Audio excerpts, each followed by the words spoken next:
मुझे कायर और गद्दार कहने वालों, पहले मेरा इतिहास जान लो। दोस्तों, अगर राणा अमर सिंह कहीं स्वर्ग में बैठे होंगे तो शायद दुनिया वालों से वह यही बात कह रहे होंगे, क्योंकि इतिहास ने उन्हें कायर और गद्दार कहा है, जबकि वही थे जिन्होंने सबसे ज्यादा मुगलों से युद्ध लड़े थे और अपने पिता महाराणा प्रताप से भी अधिक उन्होंने मुगलों के साथ संघर्ष किया था। उन्होंने दिवेर के युद्ध में मुगल कमांडर सुल्तान खान को ऐसा भाला मारा था कि एक तरफ सुल्तान खान और दूसरी तरफ भाला ऐसे अट गए थे कि दोनों एक साथ फंस गए थे। एक ऐसे महान योद्धा को जिसे कायर कहा गया, आज हम उन्हीं के सच्चे इतिहास के बारे में जानकारी प्राप्त करेंगे। दोस्तों, हम स्रोत के लिए बता दें कि डॉक्टर गोपीनाथ शर्मा द्वारा लिखित यह किताब है राजस्थान का इतिहास। इसी से आज हम सच्चे इतिहास के बारे में जानकारी प्राप्त करेंगे। दोस्तों, राणा अमर सिंह के इतिहास को जानने से पहले आपसे निवेदन है कि हमारे चैनल को लाइक करें, सब्सक्राइब करें और जानकारी आपको अच्छी लगे तो कमेंट करके जरूर बताएं। अब दोस्तों, हम राणा अमर सिंह के इतिहास को 5 खंडों में बांटकर पढ़ेंगे। पहला कि महाराणा प्रताप की मृत्यु के बाद मेवाड़ की क्या स्थिति थी, उस समय राणा अमर सिंह को जब नया नया राजा बना था उस समय उनके सामने क्या क्या समस्याएं, उसके बारे में पढ़ेंगे। क्योंकि महाराणा प्रताप की मृत्यु हो गई थी 1597 ईस्वी में, उसके बाद राणा अमर सिंह मेवाड़ के राजा बनते हैं। दूसरा, उन्होंने जो मुगलों के साथ 17 वर्षों तक युद्ध किए उनके बारे में पढ़ेंगे। तीसरा, इन युद्धों के बाद मेवाड़ की क्या स्थिति हो गई थी जिसके बारे में इन्हें संधि करने के लिए विवश होना पड़ा। चौथा, उस संधि में क्या क्या कहा गया था जिसकी वजह से राणा अमर सिंह को गद्दार और कायर कहा गया। पांचवा, राणा अमर सिंह की मौत के बारे में हम जानकारी प्राप्त करेंगे। अब दोस्तों, राणा अमर सिंह के सामने जो समस्या थी वह थी कि मुगलों की समस्या। सबसे बड़ी समस्या तो यह थी क्योंकि महाराणा प्रताप के टाइम पे भी मुगल लगातार महाराणा प्रताप के साथ युद्ध छेड़ रहे थे, मेवाड़ के साथ युद्ध छेड़ रहे थे। वह इनके साथ सबसे बड़ी समस्या थी क्योंकि अकबर अभी भी जिंदा था और वह मेवाड़ को जीतना चाहता था, क्योंकि महाराणा प्रताप के रहते तो वह मेवाड़ को हाथ भी लगा नहीं पाया था। दूसरा, राज्य की आर्थिक व्यवस्था। इन लगातार युद्धों में राज्य की मेवाड़ की पूरी आर्थिक व्यवस्था खराब हो गई थी, जो भी अमर सिंह के सामने मुख्य चुनौती। तीसरा था सामंतों में नेतृत्व की ओर थी। दो प्रकार के ज्यादा सामंत थे जो शक्तिशाली थे, एक चुंडावत और दूसरा सत्तावत। वह यह चाहते थे कि हम नेतृत्व करें, चुंडावत और सत्तावत ये चाहते थे कि हम नेतृत्व करें। तो इनकी समस्या को भी सुलझाना उनके सामने एक प्रमुख चुनौती थी। फिर इन्होंने क्या किया दोस्तों, जैसे सेना की कमी पड़ गई थी, महाराणा प्रताप ने जितने भी मुगलों के साथ युद्ध किए उनमें सेना की भर्ती करी, नई बस्तियां भी बसाई जिसकी वजह से आर्थिक व्यवस्था सुचारू रूप से चालू हो सके। किलों का निर्माण करवाया और मरम्मत करवाई। युद्धों में किले नष्ट हो गए थे और टूट फूट हो गई थी, जिसका निर्माण कराया, मरम्मत करवाई और शस्त्रों को जमा करने और बनाने की व्यवस्था की गई। दोस्तों, अनेक शस्त्रागारों का निर्माण करवाया गया युद्ध लड़ने के लिए, क्योंकि खतरा हमेशा उनके ऊपर मंडराया रहता था। अब दोस्तों, आगे देखते हैं मुगलों से युद्धों के बारे में। दोस्तों, राणा अमर सिंह को अभी राजा बने 2 साल ही हुए थे, क्योंकि 1597 में वह राजा बने थे और 1599 में सलीम जहांगीर ने इनके ऊपर आक्रमण कर दिया, क्योंकि अकबर अभी भी जिंदा था और वह मेवाड़ के ऊपर अपनी आंख गड़ाए बैठा था। लेकिन इस बार राजपूतों ने और भी भयंकर तरीके से डटकर उनका मुकाबला किया और जहांगीर को वापस खदेड़ दिया और बहुत सारे जो मुगल थाने थे, आसपास के मेवाड़ के जो भारी इलाके थे, उनको भी लूट लिया और अमर सिंह ने उन पर अधिकार कर लिया। इसके बाद फिर अकबर ने वापस से जहांगीर को भेजा 1603 में।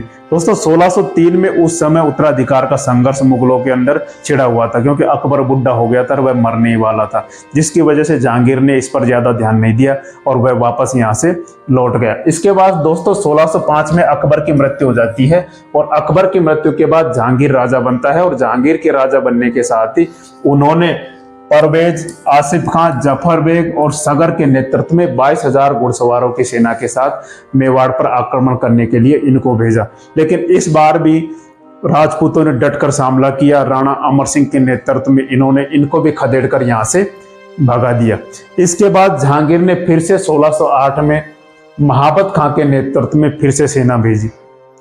लेकिन दोस्तों, इस बार महाबत खां भी वापस हटने पर मजबूर हो गया, क्योंकि राजपूतों ने जो रात्रि के जो छापे थे मेघ सिंह और बाघ सिंह के नेतृत्व में, वो महाबत खां के ऊपर किए और महाबत खां को मेवाड़ छोड़कर भागने पर विवश कर दिया।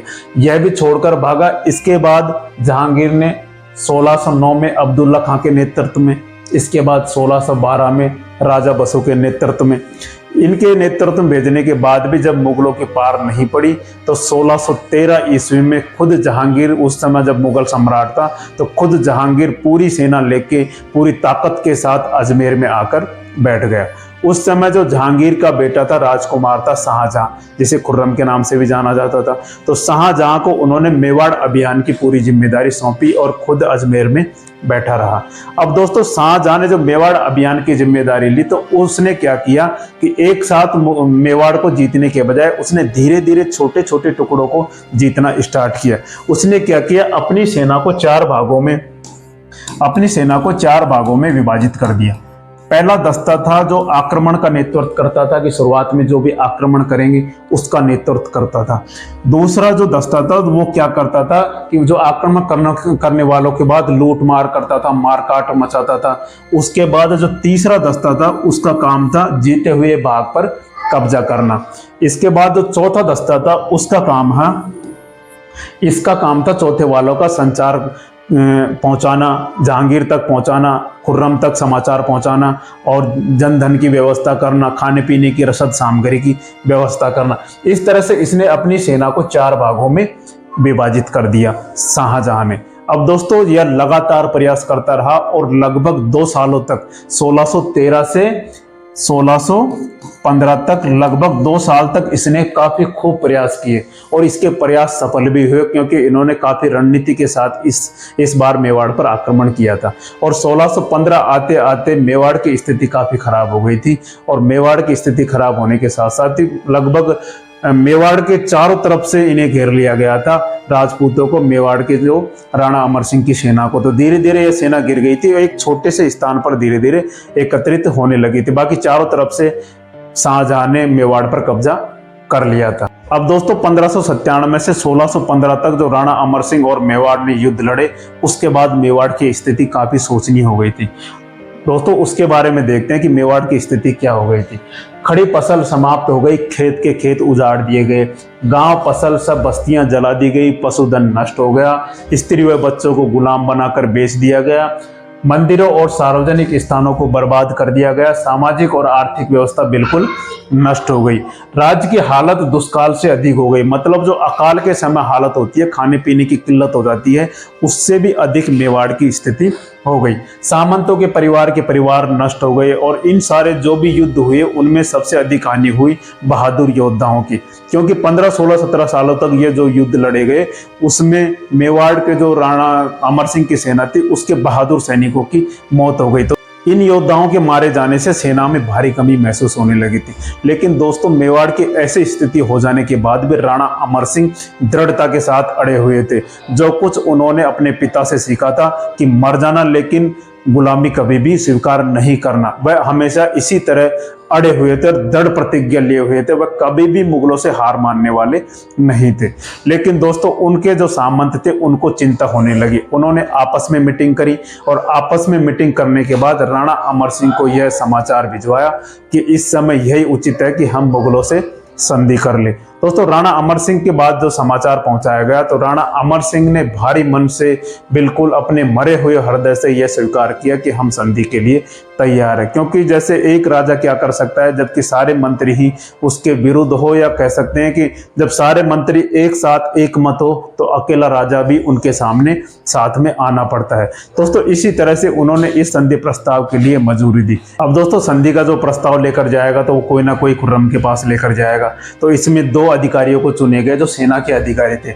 उनमें से हरिदास झाला था जो उस समय सेना को कमांड कर रहा था, और उसके बाद सुदकर्ण गोगुंद ये सेना के प्रमुख अधिकारी थे। इन दोनों को खुर्रम के पास संधि का प्रस्ताव लेकर भेजा गया। अब खुर्रम ने वह संधि का प्रस्ताव जहांगीर के पास पहुंचाया। जहांगीर के पास पहुंचाया तो उन्होंने भी 2 आदमियों को चुना। एक तो था मुल्ला शकरुल्ला सिराजी और दूसरा था सुंदरदास। यह प्रस्ताव लेकर जहांगीर के पास गए। जहांगीर ने भी यह प्रस्ताव को स्वीकृति दी और स्वीकृति देने के बाद इन्हें वापस खुर्रम के पास भेजा। अब खुर्रम ने इन्हें राणा अमर सिंह के पास फरमान देकर भेजा। अब दोस्तों देखते हैं कि इस संधि प्रस्ताव में क्या क्या था। इस संधि प्रस्ताव में पहला था कि स्वयं राणा खुर्रम से आकर मिलेगा, शाहजहां से आकर मिलेगा और अपने बेटे कर्ण को मुगल दरबार में भेजेगा। दूसरा यह था कि अन्य राजाओं की भांति राणा को मुगल दरबार में प्रवेश प्राप्त होगा, परंतु राणा मुगल दरबार में उपस्थित हो या नहीं हो वह उसकी मर्जी पर डिपेंड करेगा। दोस्तों पहले जो भी राजपूत राजाओं के साथ संधि होती थी वह मुगलों के दरबार में सेवाएं दिया करते थे, लेकिन इस संधि में राणा को बिल्कुल साफ मना कर दिया गया था कि आप मुगलों के दरबार में बिल्कुल भी उपस्थित नहीं होंगे, क्योंकि यह आत्मसम्मान की बात थी। अब दोस्तों तीसरा था कि इसमें कि जब भी मुगलों को जरूरत पड़ेगी तो राणा की सेना 1000 घुड़सवारों के साथ मुगलों की सेना में सेवाएं देंगी। चौथा यह था कि चित्तौड़ लौटा दिया जाएगा और लेकिन इसकी मरम्मत नहीं करवाई जा सकेगी। दोस्तों चित्तौड़ को लौटाने का मकसद यह था कि वह राजपूत से ज्यादा उसकी कोई सुरक्षा नहीं कर सकता था, लेकिन मुगलों को यह डर था कि अगर इसकी मरम्मत करवा ली गई तो ये दोबारा से सेना संगठित करके चित्तौड़ को अपने कब्जे में कर लेंगे और कब्जे में करने के साथ साथ दोबारा से मुगलों के साथ युद्ध छेड़ देंगे। तो इस तरह से यह संधि करी गई। तो यह संधि एक तरीके से अपमानजनक तो नहीं कही जा सकती, सम्मानजनक संधि कही जा सकती है। अब दोस्तों इस संधि के बाद क्या हुआ? इस संधि के बाद राणा अमर सिंह को इतना बड़ा दुख हुआ कि यह अपमान जो उन्होंने उनके पिता के रहते उन्होंने कभी नहीं किया था, क्योंकि वह अपने पिता के समय से ही मुगलों से हमेशा लड़ते आए थे, जिसकी वजह से उनके मन में आत्मग्लानि हुई और आत्मग्लानि के साथ वह अपना सारा राजपाट अपने बेटे करण सिंह को देकर वह जंगलों में चले गए, अज्ञातवास में चले गए। उसके बाद अज्ञातवास में जाने के बाद 26 जनवरी 1620 को इस महान योद्धा की, इस महान वीर सपूत की, मेवाड़ के महान राजा की मृत्यु हो गई। दोस्तों इस तरह से राणा अमर सिंह की मृत्यु हो गई। इसके बाद राणा अमर सिंह के बारे में जो इतिहासकारों ने लिखा है वो डॉक्टर ओझा लिखते हैं। डॉक्टर ओझा लिखते हैं कि राणा अमर सिंह वीर पिता का वीर पुत्र था। वह अपने पिता के समय से ही मुसलमानों से लड़ाइयां करता रहा और अपने पीछे अपनी स्वतंत्रता की रक्षा के लिए अपनी अनेक लड़ाइयां लड़ता रहा। वह वीर होने के अतिरिक्त नीतिक, दयालु, अपने सद्गुणों से अपने सरदारों के प्रति संपादन करने वाला, न्यायी, सुकवि और विद्वानों का आश्रयदाता था। अब दोस्तों कर्नल टाड क्या लिखता है? कर्नल टाड लिखता है कि अमर सिंह के संबंध में वह प्रताप कुल का और अपने कुल का सुयोग वंशधर था। ये कर्नल टाड का कहना है कि वह प्रताप कुल का और अपने कुल का सबसे सुयोग वंशधर था। वह वीर पुरुष के समस्त शारीरिक और मानसिक गुणों से संपन्न था। राजाओं में सबसे अधिक ऊंचा, मेवाड़ के जितने भी राजा हुए थे महाराणा प्रताप से भी कद काठी में ज्यादा, समस्त शारीरिक और मानसिक गुणों से संपन्न, और वह उदारता और पराक्रम आदि सद्गुणों के कारण सरदारों को और न्याय तथा दयालुता के कारण अपनी प्रजा को प्रिय था। इस तरह की शख्सियत इतिहासकारों ने राणा अमर सिंह के बारे में बताई है। इस तरह दोस्तों ये आज जो हमने आपको सच्चा इतिहास बताया वो डॉक्टर गोपीनाथ शर्मा द्वारा लिखित राजस्थान के इतिहास से बताया है। दोस्तों जानकारी आपको अच्छी लगी हो तो लाइक करें, शेयर करें और हमारे चैनल को सब्सक्राइब जरूर करें। जय हिंद, जय भारत।